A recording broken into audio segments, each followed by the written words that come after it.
Salut à tous, on se retrouve aujourd'hui pour parler du Paris Saint-Germain ce mercredi 19 mars.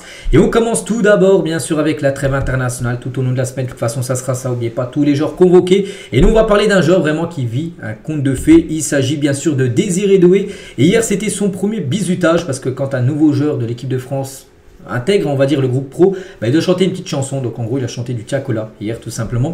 Désiré Doué pour son bizutage du côté des Bleus. Et regardez lors de la photo officielle bien sûr pour ce rassemblement des Bleus, regardez quand même ça, son visage les gars, on peut voir sourire aux lèvres bien sûr, très content, il vit un rêve tout simplement. Désiré Doué, donc il y a les autres joueurs bien sûr, les autres parisiens qui sont en dessous de Désiré Doué tout à gauche, tout en bas à gauche, il y a bien sûr Warren Zaïre-Emery. On peut voir également Ousmane Dembélé, donc Dembélé je le cherche, il est au milieu un peu sur la droite, et il y a également Bradley Barcola que je cherche, il est à gauche, qui est à côté de Désiré Doué. Voilà les quatre parisiens, notez aussi Kolo Muani qui est tout en haut.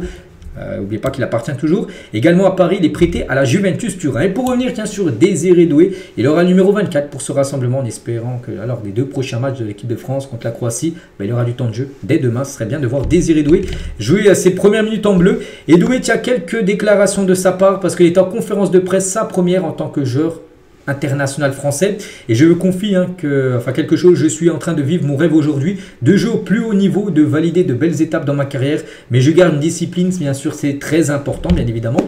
Toujours avec Désiré Doué, donc Didier Deschamps m'a dit que j'avais de belles initiales, n'oublie pas que Désiré Doué c'est Dédé, ses initiales, un peu comme Didier Deschamps, c'est Dédé également. J'ai déjà répondu à ça, mais peut-être sur l'aspect défensif et sur la notion tactique, bon des autres déclarations de sa part. Au PSG je travaille beaucoup sur l'aspect défensif de mon jeu avec le coach Luis Enrique, je suis très heureux d'être ici, j'essaie de progresser partout, je travaille tout ce que je peux, j'ai encore beaucoup d'aspects à travailler, je pense que j'ai progressé dans tout. Offensivement, défensivement, dans tout. C'est avec un coach comme Luis Enrique et des coéquipiers du côté du PSG, tu peux que bien sûr progresser. Donc Dembélé, a parlé de Dembélé, il a dit c'est un cadeau de jouer avec lui, c'est un joueur exceptionnel. Tout ce que vous voyez en match, il le fait à l'entraînement. Le côté humain est super top chez Ousmane. Il a facilité mon adaptation du côté du Paris Saint-Germain. J'ai des ambitions, peu importe le temps de jeu que j'aurai, je le saisirai.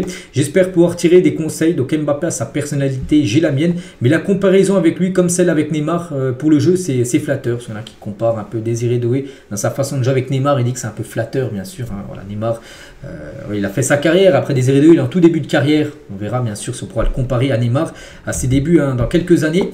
Et ma rigueur vient de mes parents qui ont toujours travaillé dur, même très dur, c'est à moi de m'adapter très vite, mais en club aussi c'est le cas, donc je suis habitué à cette pression bien sûr. J'espère compter sur le soutien de ces joueurs pour m'adapter en sélection, et c'est beaucoup de fierté, beaucoup de bonheur, c'est une grande étape de valider bien sûr dans ma carrière. Il est revenu aussi sur les Jeux Olympiques l'été dernier où il a obtenu la médaille d'argent. Ils ont fini deuxième. Ils ont perdu en finale contre l'Espagne. Donc c'était une compétition magnifique. On a vécu de très belles émotions. Là avec l'équipe première, les A, c'est un autre contexte et je suis prêt à profiter bien sûr de cette première. Voilà. Et toujours avec Désiré, donc c'est beaucoup de. C'est la même déclaration. Donc le dribble, il est revenu aussi sur le dribble. On sait que c'est un sacré dribbleur. Le dribble, ce n'est pas inné. Lui, je l'ai beaucoup travaillé, notamment avec le coach Luis Enrique. Je suis très heureux d'être là. J'arrive dans une équipe avec beaucoup de grands joueurs. C'est à moi de m'adapter. Je suis prêt pour relever bien sûr ce défi. Et aussi, il a été questionné sur les banderoles. Vous savez, les banderoles lors du dernier classique sur Rabiot, tout ça. Donc il a dit, vous m'en demandez beaucoup pour ma première sélection. Le plus important pour moi, c'est de jouer au foot, de bien m'intégrer. Voilà, un petit peu beau en touche. Il n'a pas voulu réagir à la polémique des banderoles là qu'il y a eu lors du classique dimanche dernier. Et toujours avec Désiré Doué, c'est Gérard Batic, son ancien, le coach de l'équipe de France Espoir. Il a dit Doué a franchi des paliers en prouvant son professionnalisme. Même si au départ, beaucoup de personnes jugeaient son intégration difficile au PSG, il a eu l'intelligence de prendre tout ce qu'on lui fournit comme info. Et avec les qualités qu'il a, cela a conduit à des performances. On l'a vu être performant presque tous les week-ends. Maintenant, il arrive en A. C'est vrai qu'au début, en août, peut-être pas en août, mais voilà, parce qu'il venait à peine d'arriver, mais en septembre, il a un peu de temps de jeu, pareil en octobre, novembre, tout ça. C'était un peu moyen, mais c'est que depuis là, il a commencé à comprendre le jeu de Luis Enrique. Il sait ce que attend Luis Enrique de lui. Puis on a commencé à de plus en plus le voir jouer, de plus en plus titulaire, plus en plus de temps de jeu. Et ce qui lui a conduit bien sûr avec des bonnes performances à atteindre bien sûr l'équipe de France. Voilà, ça allait crescendo. Et il a encore une sacrée marge de progression bien sûr. Désiré Doué, Enzo Mio, tiens, et pour finir avec Doué. Donc Doué c'est un très bon joueur. En plus il est dans un PSG qui tourne très bien. Ça lui a permis de progresser. S'il a réussi à intégrer le groupe de Didier Deschamps, c'est qu'il le mérite. Voilà. Voilà ce qu'on veut dire sur Désiré Doué, le jeune parisien. Et tiens, toujours avec lui, donc déjà dans l'équipe des vainqueurs, parce qu'il y avait un petit match d'entraînement à Clairefontaine hier. Et c'est cette équipe avec les deux Sarts orange qui ont gagné le match, dont Désiré Doué en fait partie. Concernant un autre parisien du côté des Bleus, c'est Ousmane Dembélé. Il devrait être titulaire demain, les gars, dans la compo probable, parce que demain il y a un Croatie-France. Et voici le 11 attendu avec un parisien, enfin les deux, sont mes Colomani, mais Dembélé devrait commencer dans le registre de faux numéro 9, un peu à l'image où il est du côté du PSG, c'est fini, peut-être ailier droit pour lui, c'est numéro 9, avec Colomani également parisien, maintenant joueur prêté à la Juventus Turin, c'est un parisien. Mbappé devrait également être titulaire, donc voilà, 3 ex ou joueurs du PSG en attaque normalement pour cette rencontre. Il n'y a pas que les joueurs parisiens de l'équipe de France, il y a aussi d'autres joueurs, tiens, Kvaratskhelia, les gars, qui arrivent en sélection, on peut voir avec 2 autres joueurs qui jouent également en Ligue 1, je crois qu'il y a Davidashvili qui joue au milieu, qui joue à Saint-Etienne, et Miko Tadze bien sûr qui joue du côté de Lyon, donc on souhaite bonne chance bien sûr avec Kvaratskhelia. Fabien Ruiz, tiens, du côté de l'Espagne. L'Espagne joue demain contre les Pays-Bas. On va revenir aussi sur quelques déclaration qu'il a fait au journal Marca, le journal espagnol. Il parle tout d'abord de Luis Enrique, son coach au PSG. C'est notre leader, celui qui a fait grandir l'équipe, une personne transparente, tel qu'il se montre au quotidien. Nous sommes très heureux avec lui. C'est un excellent entraîneur, je l'ai toujours dit. Voilà déjà ce qu'il pense de Luis Enrique. Donc il parle aussi de Dembélé, du côté du PSG. Donc il est dans une forme incroyable et pas seulement avec le ballon. Sans ballon, il montre aussi qu'il est un footballeur très intelligent, qui presse bien et donne tout sur le terrain. Il récolte les fruits de ses efforts. Au final, beaucoup de travail, les objectifs sont arrivés, mais il nous donne tellement plus, bien sûr, que tous les buts qu'il peut marquer. Il parle aussi, Fabien Ruiz, bien sûr, du PSG, les gars. Donc le PSG, l'une des meilleures équipes d'Europe. L'année dernière, nous avons atteint les demi-finales. Maintenant, nous sommes en quart de finale. Donc avec l'équipe nationale, nous venons de remporter l'Euro, ce qui signifie que nous sommes les meilleurs d'Europe. Il n'est donc pas nécessaire de se détendre. Nous devons continuer dans cette dynamique et démontrer que nous sommes parmi les meilleurs. Oui, en Espagne, bien sûr, c'est une redoutable équipe.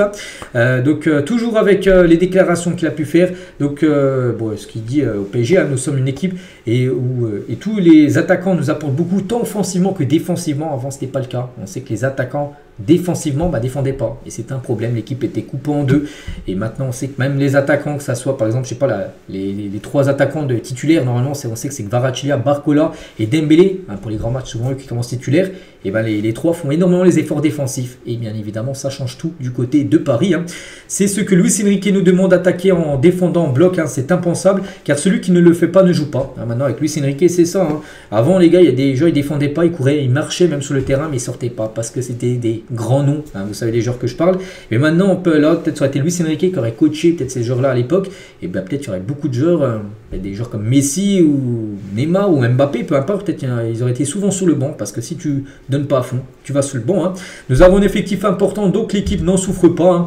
Donc cette saison, nous sommes complètement adaptés à ce que voulait Luis Enrique. Nous jouons de très bons matchs depuis l'année dernière.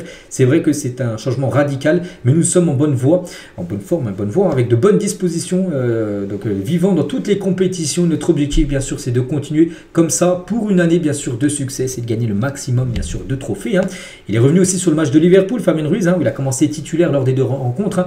Le match retour a été plus équilibré et le football nous a rendu justice en nous donnant la qualification que nous méritions. Donc nous avons fait un grand match, nous avons créé des occasions très nettes, mais nous les avons concrétisées au match aller, tout simplement. Voilà, ces occasions, avec un but seulement marqué, mais c'est vrai que ça a été un match quand même serré, le match retour, mais sur les 2 rencontres, on va dire, il n'y a pas photo. Le PSG mérite totalement sa qualif. Concernant toujours Fabien Ruiz, je ne me fixe pas de limite. J'essaie juste de donner le meilleur de moi-même à chaque match. Je ne pense généralement pas beaucoup à l'avenir. Je préfère me concentrer sur le présent et m'améliorer chaque jour. Je sais que je peux toujours donner plus de moi-même. Je travaille pour cela à chaque match, à chaque récupération, à la salle de sport. J'essaie toujours d'apporter quelque chose de plus à l'équipe et de m'améliorer petit à petit. Il parle aussi de la récupération. J'y accorde beaucoup d'importance parce que c'est que le PSG enchaîne des matchs tous les 3-4 jours. Donc lui, il joue beaucoup, bien sûr. Donc j'ai fait tout ce que je peux pour récupérer le plus vite possible. J'ai du personnel à domicile, une salle de sport, un sauna, de l'eau froide, une chambre hyper bar, un kiné personnel, tout ce dont j'ai besoin. Il est essentiel de bien récupérer rapidement pour éviter bien sûr les blessures. Et le repos et aussi l'alimentation. Quand tu joues tous les 3 jours, c'est également très important, même voire autant important que l'entraînement. Donc tout va de pair. Nous sommes en très bonne forme physique, mais chaque match est incroyablement difficile. C'est pourquoi la récupération est essentielle et aussi les choix de Luis Enrique de beaucoup faire de rotation pour éviter bien sûr des blessures. Et l'Espagne et le PSG sont 2 des équipes qui jouent le meilleur football actuellement. Sur le dribble face à Kroos, Müller et Wirtz, c'est un match l'Euro l'Euro dernier. Il a dit, il continue à me l'envoyer. Il y a toujours quelqu'un qui me le rappelle, hein, c'est devenu viral, c'est une anecdote. Un dribble réussi, c'est un joli souvenir. C'était lors de l'Euro dernier, quart de finale, où il avait dribblé, hein, voilà, Kroos, Müller et Wirtz, hein, sur un geste technique. Fabien Ruiz. Et toujours avec lui, parle aussi du mental, hein, peut-être le plus important que tout le reste. Hein, le mental, bien sûr, tout se joue, enfin une bonne partie dans la tête. Donc c'est ce qui va de pair avec la forme physique. Et si vous voulez performer à 100%, vous devez avoir la tête claire et être préparé, que voilà, tu vas être à 100% en gros lors du match. Hein. Je lui accorde la même importance qu'au travail physique, voilà, le mental. Hein. Et qu'avez-vous ressenti lorsque vous avez entendu Luis Enrique avouer qu'il regrettait de ne pas vous avoir amené à la Coupe du Monde? Parce que lors de la dernière Coupe du Monde, Luis Enrique, qui était le sélectionneur de l'Espagne, maintenant coach du PSG, il n'avait pas pris Fabien Ruiz, et il avait dit en interview il y a quelques temps qu'il avait regretté de ne pas avoir pris. Hein. Et bien la gratitude, parce que cela reconnaît le travail que j'ai fait. À l'époque, il a décidé de ne pas me prendre et j'ai respecté cela. L'Espagne a beaucoup de joueurs de grande qualité et l'entraîneur doit prendre des décisions. C'est un excellent entraîneur, je l'ai toujours dit. Voilà, en gros, je crois que c'est la dernière déclaration de Fabien Ruiz. Voilà, celle-là la dernière. Hein. Je n'ai pas été du tout surpris par le documentaire de Luis Enrique qui est sorti sur Movistar. Hein. Nous vous accompagnons presque 24 heures sur 24. Hein. Luis Enrique, c'est notre leader, celui qui fait grandir l'équipe. Nous sommes heureux. Voilà, toutes les déclarations au journal Marca de Fabien Ruiz, c'est que c'est une personne qui est rarement en interview. Voilà, ça fait plaisir d'avoir des nouvelles de l'Espagnol. On continue cette fois-ci avec le programme. Hein. Donc on est le 19, n'oubliez pas que là le 29, J-10, hein, J-10 avant le retour du PSG, ce sera un déplacement à Saint-Etienne. Et on finit les gars aujourd'hui avec ça.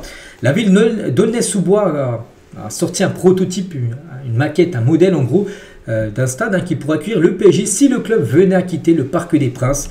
On sait que le PSG cherche bien sûr à agrandir la capacité. Pour l'instant, la mairie ne veut pas vendre le parc, donc du coup, c'est un problème. Et du coup, la ville d'Aulnay-sous-Bois en est convaincue. Elle n'a rien à perdre en jouant à fond sa candidature pour accueillir le futur stade du PSG. Les élus de la ville ont fait publier ce design de ce à quoi ressemblerait l'architecture de la future enceinte qui viendrait remplacer le Parc des Princes. Hein. Donc le design n'est qu'une proposition pour l'instant venant de la ville d'Aulnay-sous-Bois, hein, et pourrait même évoluer en fonction des envies du PSG. Si le PSG valide, ils disent oui, tiens, on veut faire notre nouveau stade Aulnay-sous-Bois. Eux, Aulnay-sous-Bois, les élus, ils ont sorti ce stade-là. Et après, les architectes du PSG, si le stade venait à se construire dans cette ville, c'est le PSG qui aura des animaux. Hein. S'ils veulent faire un stade totalement différent, ils feront un stade totalement différent, hein, bien sûr. Donc après, il y a des arguments intéressants de cette ville. Hein. Donc voilà, une station de RERB, une future station du métro 16. Hein. Il y a 2 aéroports à proximité, il y a 3 autoroutes, il y a une gare TGV, il n'y a pas de voisinage immédiat. Et surtout, la ville propose au club d'accueillir un PSG Land avec une arena, un parking géant, un campus, un centre d'entraînement et même un centre d'affaires. Voilà en gros ce que... Enfin, la ville d'Aulnay, hein, ils essaient de convaincre le PSG en gros de construire leur stade là. Parce qu'en gros, il y a plein de maires de villes, hein, dans la ville parisienne qui aimeraient, bien sûr, accueillir le stade parce que ça générait beaucoup d'argent pour la ville où le nouveau stade sera construit. Donc on verra. Pour l'instant, on ne sait pas où bien sûr sera construit ce nouveau stade parce que pour l'instant, le projet n'a pas bougé. Hein. C'est toujours la construction d'un nouveau stade. Pour l'équipe parisienne, on finit avec ça aujourd'hui. J'espère que ça vous a plu. Donc nous, on se retrouve demain. C'est que là, on en trêve internationale, c'est pour ça que là j'ai fait comme par exemple une longue interview de Fabien Ruiz, parce que là il n'y a pas grand chose à dire sur le PSG. On va parler là très prochainement des joueurs du PSG qui seront en sélection, parce qu'on a quelques-uns qui vont jouer dès demain soir. Allez, je vous souhaite une bonne journée et à demain.